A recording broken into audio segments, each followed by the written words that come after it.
भारतले नेपालको जग्गा मात्र होइन, नेपालले पनि भारतको जग्गा धेरै ठाउँमा मिचेको रहेछ। यो सुकुम्बासीको विषयमा धेरै कुराहरू आएका छन्। हामीले काठमाडौँ उपत्यकामा रहेका खोला किनारमा जुन एकदमै जोखिमपूर्ण अवस्थामा बस्नु भएको थियो, उहाँहरूलाई चाहिँ अर्को ठाउँ सार्ने काम गरेको हो। हामीले उहाँहरूलाई त्यो तपाईँहरूले हेर्दाखेरि त्यो खेदाको अवस्था देखे पनि यो 4 वर्ष अगाडिदेखि नै म स्थानीय सरकारमा हुँदा नै सङ्घ सरकारलाई भनेको कुरा चाहिँ के थियो भन्दाखेरि उहाँहरूलाई त्यहाँबाट स्थानान्तरण गरेर होल्डिङ सेन्टरमा राखेर जो सहीमा सुकुम्बासी हुनुहुन्छ, जसको चाहिँ देशभरि कतै पनि एक दूर जग्गा पनि छैन, एक आना जग्गा पनि छैन, उहाँहरूलाई चाहिँ त्यो जग्गाको व्यवस्थापन नेपाल सरकारले गर्नुपर्छ। त्यो हाम्रो सरकारको र हाम्रो पार्टीको मान्यता हो, त्यो उहाँहरूले पाउनै पर्छ। तर काठमाडौँ उपत्यकामा बसेकालाई किन एकदम प्रायोरिटी दिएर हटाइयो भन्दाखेरि विगतका धेरै वर्षहरूमा बाढी आउँदाखेरि उहाँहरूको घर डुबानमा पर्ने र उहाँहरूको स्वास्थ्य अवस्था पनि एकदमै नाजुक थियो। उहाँहरूको सेनिटरी अवस्था, उहाँहरूको त्यो वासरुम टोयलेटको व्यवस्था, त्यसको निकासा सिधै खोलामा थियो र उहाँहरूबाटै निस्किएको त्यो फोहोरको दुर्गन्धले फेरि उहाँहरू नै बिरामी परिराख्नु भएको थियो।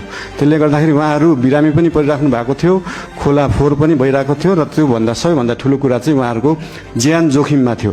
उहाँहरूको ज्यान जोखिमबाट जोगाउने काम गरेको हो नेपाल सरकारले। र जहाँसम्म उहाँहरूलाई जग्गा व्यवस्थापन गर्ने कुरा छ त्यसको निम्ति भूमि सम्बन्धी हाम्रो समिति पनि बनिसकेको छ। हाम्रो मन्त्रालयले काम गरिरहेको छ, 2-3टा मन्त्रालयले यो विषयमा काम गरिरहेको छ। अस्ति अर्थमन्त्रीज्यूले पनि यही आर्थिक वर्षभित्र हामी यो गर्छौँ भन्नुभएको छ। यसको लागि जति समय लाग्छ त्यति समय लाग्छ, हतार गरेर हुँदैन। यो चिजलाई चाहिँ जति समय लाग्छ, 35 वर्षमा नभएको चिज 35 मिनटमै नखोजौँ, त्यसलाई अलिअलि केही समय लाग्छ।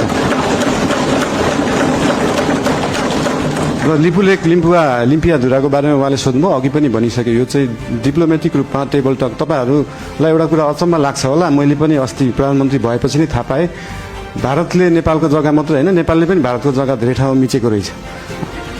अनि यो कुरा चाहिँ अस्ति भर्खरै थाहा पायो। त्यही भएर दुईटै देशले अध्ययन गरेर हामीले मिचेको छौँ, उहाँहरूले मिच्नु भएको छ, के छ त्यसलाई चाहिँ बसेर एउटा साथीको रूपमा समाधान गर्ने चाहिँ हामीले सोच राखेका छौँ।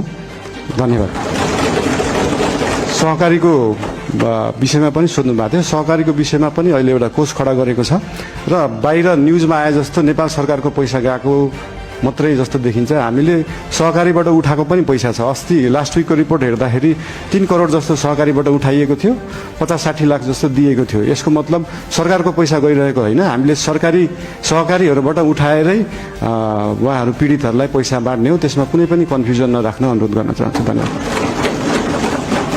वेतन सार्वजनिकको कुरा र बाँदर व्यवस्थापनको कुरा उहाँले यता प्रतिपक्षको तर्फबाट अघिको योभन्दा अगाडिको मान्य प्रश्नकर्ताले सदस्यले चाहिँ बाँदर व्यवस्थापनको कुरा र प्रतिवेदन सार्वजनिकको कुरा पनि राख्नु भएको छ। धन्यवाद। सामान्य सभामुखज्यू, प्रतिवेदनहरू अध्ययन समिति बन्छ, जस्तै मिडियामा आइसक्यो, तर त्यो मानव अधिकार आएको प्रतिवेदन पनि प्रधानमन्त्री कार्यालयमा अफिसियली बुझाइएको छैन। त्यो 29 पेजको केही खण्ड आए तापनि त्यो 10,000 पेजको छ भन्ने सुन्नमा आएको छ।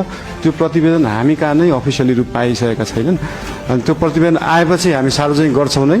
लगायत मैले अघि भने जस्तै देशभरि भएका विभिन्न घटना सम्बन्धी आयोगहरू बनेका थिए, आएका रिपोर्टहरू छन्। ती सबै रिपोर्ट अध्ययन समितिले अध्ययन गर्छ। उहाँहरूलाई अध्ययन गर्न जति समय लाग्छ त्यति समय चाहिँ लाग्छ। फेरि त्यो उहाँहरूलाई छिटो 2 दिनमै अध्ययन गरेर दिनु भन्न सकिने अवस्था छैन। त्यही भएर यो अध्ययन गरेर आएको रिपोर्ट चाहिँ नेपाल सरकारले सार्वजनिक गर्नेछ। र बाँदरको विषयमा त अस्ति मान्य महावीर पुनज्यूले पनि भन्नुभएको थियो, एकदमै गाह्रो विषय हो, एकदम सजिलो छैन। यो भन्ने बित्तिकै तपाईँले विश्वमा जहाँ पनि हेर्दाखेरि बाँदरले बाली खाने रोकथाम गर्दा कि त त्यो खेतलाई चाहिँ वायरिङ गरेर घेरेर राखिन्छ, त्यो एकदमै खर्चिलो हुन्छ, कि त जङ्गललाई नै वायरिङ गरेर राखिन्छ। त्यो मानव बस्ती र जङ्गली जनावरलाई चाहिँ छुट्याएर राखिने चलन छ। यस सम्बन्धी अध्ययन गर्न समिति पनि बनेको छ, अध्ययन भइरहेको छ। यो एकदमै पेचिलो विषय भएको भएर तुरुन्तै गर्न नसकिने चिज भएर यसलाई चाहिँ हामीले देश विदेश विभिन्न देशहरूमा कुन उपाय लाइएका छन्, हामी हत्या हिंसामा नजाउँ भन्ने सोच भएको भएर त्योभन्दा अल्टरनेटिभ उपाय के हुनसक्छ त्यो सोच्दैछ। अहिले समिति गठन भएको छ। त्यसको अध्ययन रिपोर्ट आइसकेपछि त्यो रिपोर्ट अनुसार सरकारले काम गर्नेछ। धन्यवाद।